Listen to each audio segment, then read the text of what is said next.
boss? Yeah, the boss hog. Sorry.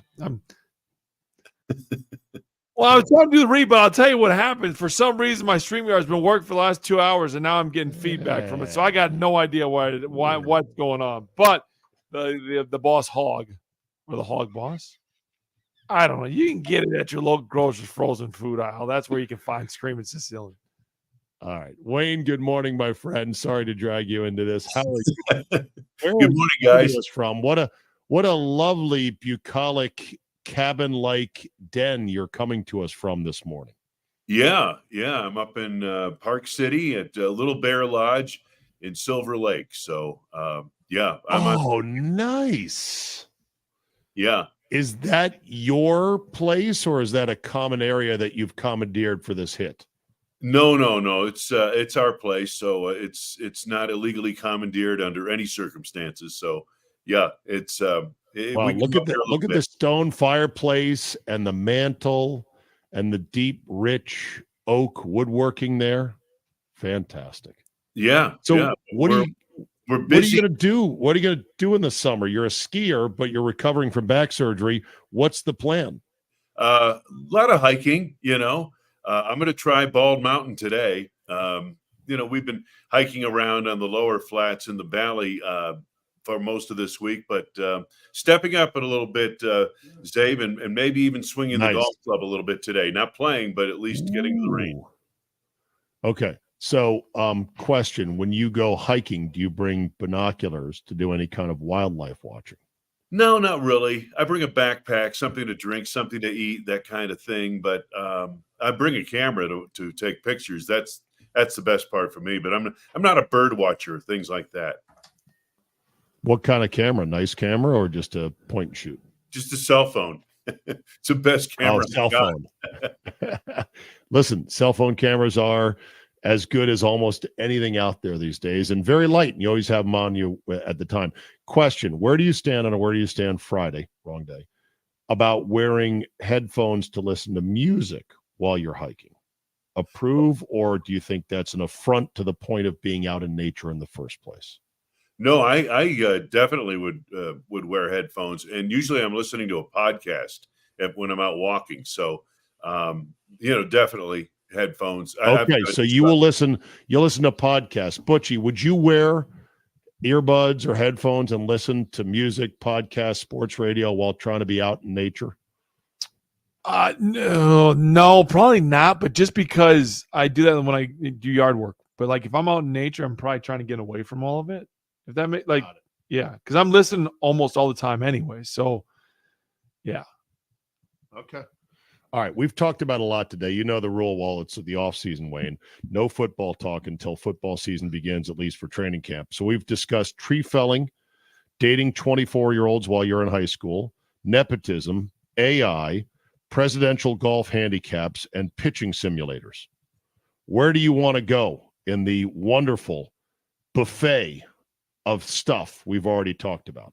I like, oh goodness. I like the other column you didn't mention, 72-year-olds dating 24-year-olds. Bill Belichick. Okay. All right. I'm all ears. What do you No, think? I mean, I thought that was a category you guys left out conveniently, but no, I think we should stay. Well, you want to go there or not? No, I it's don't. Potentially nuclear ground for you. I'd steer clear. No. And I'm not 72, at least not for a while. Yet. Yeah. I'll be lucky to reach 72, but I'm not there at all yet. So, no, I mean, what was the other one? Felling trees? Yeah. Have you ever felled a tree on your property with a chainsaw? No. I leave that to professionals, in that Would you trust me to do it, Wayne? You? Yeah, me. me. If you were insured. Insurance. That's such a scam. Bonded by the city. Yeah. No, I'm not insured, but would you let me drop a tree on a lake on ice? Have you ever seen a tree go or land on ice? No. No, you can't. Neither has Zabe.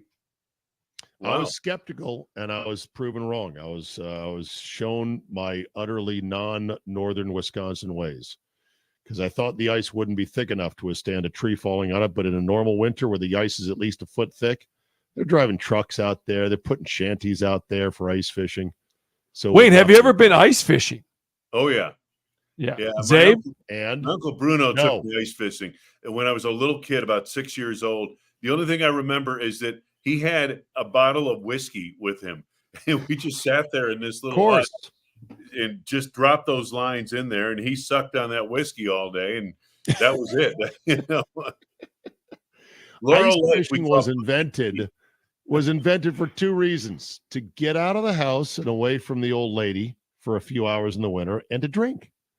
Perfect excuse. Whatever fish came up through that little hole was just a bonus. Yeah. And a happy accident, right? Exactly.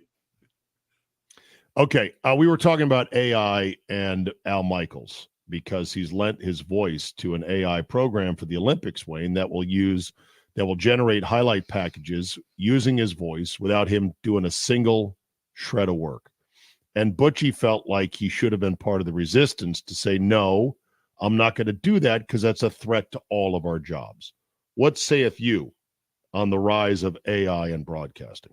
Yeah, I was really surprised to hear that. And I'm not quite sure I understand the full extent of it, but I think Butchie's kind of on the right trail in that, you know, if you allow this to happen, anybody could use anyone's voice in perpetuity. Obviously, Al Michaels got probably a lot of money for the NBC to be able to do that. Since NBC summarily got rid of Al Michaels, I'm sure that he got took a hefty share of cash from them for allowing them to do this. But you're right. Sure. I mean, I think we get into, and this is something that SAG-AFTRA has gone through in Hollywood now with the concern about using voices and regenerating voices without permission. I mean, that's or without some kind of form of payment of some sort. That's the thing you worry about, that type of thing. And by the way, if they have your voice, they can make you say anything, right? I mean, that's the other thing Yeah. we can talk about. We've seen that. I saw the Rob Pelinka one about why they drafted Bronny James floating around the internet. We're drafting Bronny because, well, his dad said we have to. We hated the pick. It's nothing like, I was like, and it sounded just like Rob Pelinka. It was crazy. Yeah. So, and that's scary because people can think it's real. And obviously, Rob Pelinka would never say that, but you never know. A common fan comes across and say, hey, look at this. I mean, we're all going to get got by AI at some point thinking we're it's all real. going to get got. We are going to get got. Yeah. And that's a really good point because, what we've seen, I mean, social media itself is difficult enough to matriculate through for anyone, but especially if you take some high profile, somebody like Rob Pelinka, or go to LeBron James or somebody like that, and you replicate his voice, put it on the internet. I guarantee you 90% of the people who heard that believed it was the truth, and probably still do, even if you told them it was an AI voice. Speaking of AI and announcers, and not speaking of, but shifting, I should say, to the NBA draft. So the Bronny James pick doesn't really bother me to the extent that it does some people, because look, Thanasis exists in the league, right? Although, is he on the roster, Butchie, for next year or not? He's currently rehabbing a blown out knee. I think he is. Okay. No, I thought he was a free agent. I take that back. I thought he was a free agent. I was a free agent, so who knows? But whatever. Okay. Somebody made the point, Wayne, about Michael Jordan and his son, Marcus Jordan. And I did not know this. At the very same time that Michael Jordan was running the Charlotte Bobcats as part owner, his son, Marcus, was graduating from UCF and was a pretty good player, was about a 15-point per game player. And no one recalls any mention of Michael Jordan trying to maneuver to get his son Marcus drafted by the team, even in the second round. Jordan was just cut from a different cloth, wasn't he? Yeah, I had talked to Michael. He had a son who played a little bit at Illinois too.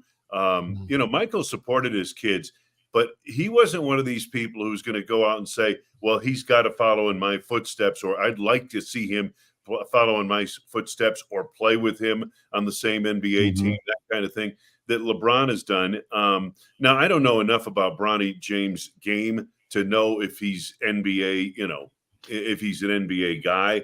But by the same token, I also know that LeBron has kind of said he would look forward to this. I never heard Michael say that about any one of his kids in all the time I've known him. Yeah.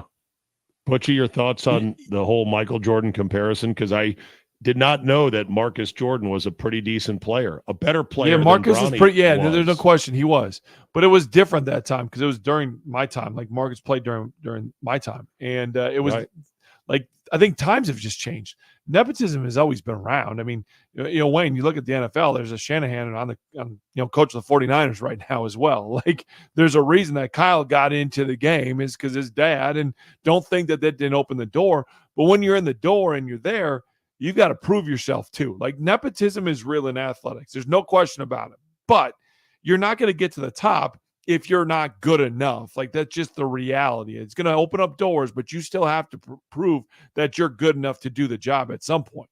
Well, we've seen this in broadcasting quite a bit. When you look at Marv Albert and his son Kenny, did Kenny get a break because Marv was such a big name and such a mega talent? Yes, but Kenny is also good enough that now on his own, he's one of the top play-by-play broadcasters in television in the country. And you look at Ian and Noah Eagle. Maybe Noah got recognized a little bit because of his dad. He got recognized earlier, right? Yeah, maybe earlier than it would have taken someone who wasn't named Eagle. But by gosh, the guy is excellent, and he's now moving up. Though you can see him move up the ladder at NBC. You'll see him in the Olympics. So, you're exactly right, Butch. You can get in the door generally with this nepotism thing. But if you're not good enough to stay in a particular job, you won't stay. At least Jack Collinsworth. Just throwing that. He's the one that a lot of people have some problems with because they're not real fans of. But Jack they pulled him Collinsworth, back a little Chris bit though too, and I know like Jack, I don't think was ready for the stage that they put him on. He wasn't ready for Notre Dame football. You can say not ready, or you can say he wasn't good enough. I mean, okay, well, he's the same age, roughly speaking, as Noah Eagle. Noah Eagle is so good. He's like a carbon copy of his old man. I can't even hate on that nepotism. I'm like, yeah, he's good. Give him some more assignments. But I think here's some hot takery coming for you. Ready?